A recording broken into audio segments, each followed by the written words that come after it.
In this movie we're going to have a look at editing this wall, taking it into the complex profile manager and edit it so that we can create some 3D documentation with it a bit later. So first of all, I'm just going to select a segment of this wall, and then I'm going to go up to the design, complex profiles, profile manager, but I want to capture the profile of the selection. As soon as you do that, it will open up the profile manager and it will automatically bring that profile or the cross section into the editing window. At this point here we have the 0, 0 point. This is the reference line from which this wall is placed into our project, and we want to move that so it's in line with the stud wall. So at the moment the reference line is on this particular point here. So the first thing we want to do is move everything. So I'm just going to say Control All or Apple A. We're going to select everything. Then I'm going to select this node here, which is the edge of the stud wall, and drag it to the 0, 0 point. So now when we place the wall into our project, the reference line will be at this point here. Now we're going to store this profile as 90 plus 75. Push OK. And just to test it, I'm going to switch back to the plan view without closing the profile manager, hit the wall tool, choose our complex profile, choose 90 by 75 and draw it.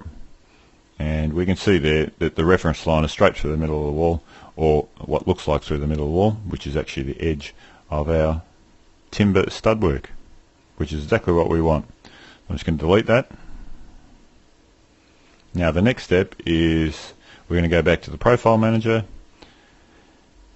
and now we're going to lower the insulation layer or the styrofoam cladding layer. I want to make that go below the stud work, so I want that 100mm lower. I'm going to do the same to the external layer. Now I'm going to store the profile again and minimize this window. Then I'm going to pick this wall here. That's the one where the section is going through, and I'm just going to say apply this complex profile to this wall here, and all I have to do is push apply to section, that button there. And now if I jump to the section, you can see that the desired effect is exactly what we wanted. The other thing we're going to do now is to keep editing this profile, and we're going to prepare this profile or this complex profile for future use in a 3D document. And to have a 3D document working in an intelligent way and show the information that we really want to show, we would want to start specifying materials for each one of the layers of the wall.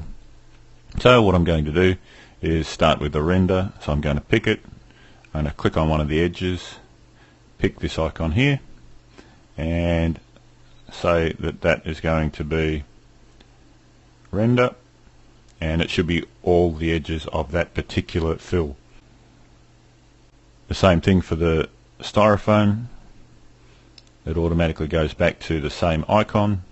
I'm going to choose that as SF foam, styrofoam. And next we have the timber stud or the frame. I'm just going to choose wood as the material and apply to all edges once again. Click OK. I'm just going to check the styrofoam and make sure I had all edges. No, I didn't. So now it's OK. And the internal plaster, that can be set to white, once again all edges, and push OK. So this is our complex profile, which is allowing us to overlap the slab with the insulation. You could obviously do this up the top if you needed it as well. We could add flashings or cuttings or eaves at a certain angle. We could actually drop down